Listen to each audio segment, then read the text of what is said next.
ادھر کے تو میں گما لائن سر پشاور چے سینئر صحافی جس سے ہمارا جوائن کو تھا طاہر خان صاحب آئیے گما گپتران کرنے. السلام علیکم طاہر خان صاحب. وعلیکم السلام. وعلیکم السلام. بہت بہت شکریہ سر آپ کا قیمتی وقت دینے کا. سر اگر پشاور ہائی کورٹ کے اندر یا اس کے احاطے میں اس طرح کا ایک واقعہ پیش آتا ہے تو سیکیورٹی تو بہت ہی تشویشناک صورتحال ہے, وہ بھی ایک وکلا. ہمارے پاس وکلا بھی جو ہے وہ سیف نہیں ہے. بہت شکریہ مجھے دعوت دینے کی.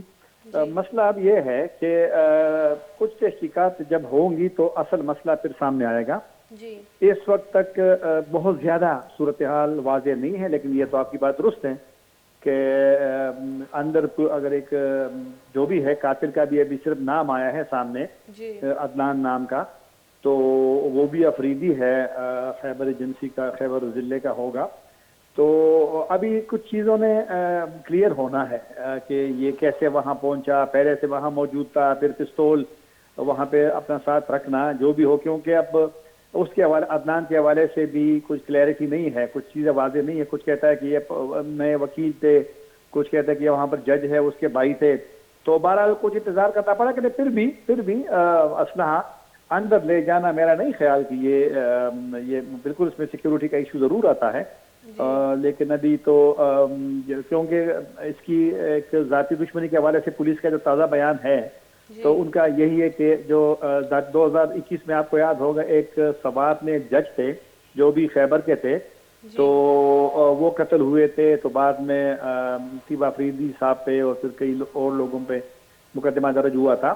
تو اس وقت لطیف آفریدی کے گھر والوں نے کہا تھا کہ ان کا اس قتل سے کوئی وہ تعلق نہیں ہے, لیکن بہرحال وہ ایک مقدمے میں اس وقت اس میں نامزد کیا گیا تھا جس کی ضمانت بعد میں ہو گئی تھی.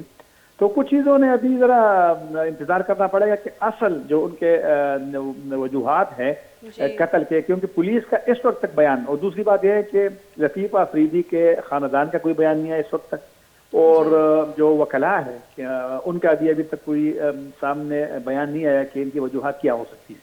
جی طاہر خان صاحب, یہ بیانات یا ان کا موقف سامنے آنا تو الگ بات ہے, یہاں پہ سیکیورٹی لیبس آپ کے نہیں سمجھتے کہ کتنا بڑا ایک سیکیورٹی لیبس ہے, تو آپ سمجھتے کہ جتنے وکلا یا جتنے لوگ پیشی میں جاتے ہیں وہ سیف ہیں پشاور ہائی کورٹ میں؟ وہی تو میں کہہ رہا ہوں کہ اندر لے جانا پستول کو, اسلحے کو, یہ پھر ذرا سوال تو بالکل ہے کہ کیسے گیٹ سے بندہ داخل ہو گیا ہے اسلحہ میں. میرا نہیں خیال کہ وہاں پر اسلحہ اندر لے جانے کے. پھر بار روم تو بالکل پھر وہ کلا کا ایک نجی سا ایک ماحول ہوتا ہے وہاں پہ, تو پھر گیٹ سے اندر داخل ہونا. کیوں پشاور کا یہ کچہری میں نے دیکھی ہے جہاں پر واقعہ ہوا ہے, وہاں پر سیکیورٹی ویسے تو ہوتی ہے, لیکن اب یہ نہیں معلوم کہ آج کیوں یہ اس طرح سیکیورٹی لیفٹ. بالکل آپ نے صحیح کہا, میں نے تو خود کہا آپ سے کہ پستول کو اندر لے جانا, ایک تو مین گیٹ سے داخل ہونا, پھر وہاں پر بار روم میں داخل ہونا, یہ تو تشویشناک ہے.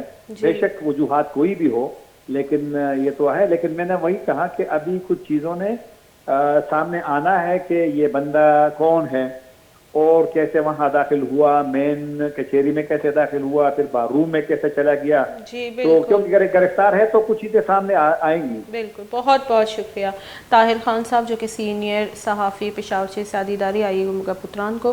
اور گوشی کے واقعی ایک سیکیورٹی لیپی اسی کے بار روم تک چوں یک جو سی تیرواری کا نقبوت اور چوں آئی دارگ نبو اسی طرح, لیکن دیم تیرا بازی چیز فدر باں فی الوقت صرف ملزم کے رگ بتا کہ آئیے پجار عدنان نامے بتا, آئیے بھی جیسے عدنان آفریدی اگر ایک چیز اشی کلیئر نہیں ہے دیم تیرا جیسے کلیئر بینتی گوڑا زانک بھی کہ اچھوں آئیے جیسے پستل یا گن عدالت یا آمدگی سے توکا بورڈ کو ادھا حالہ دیما بری.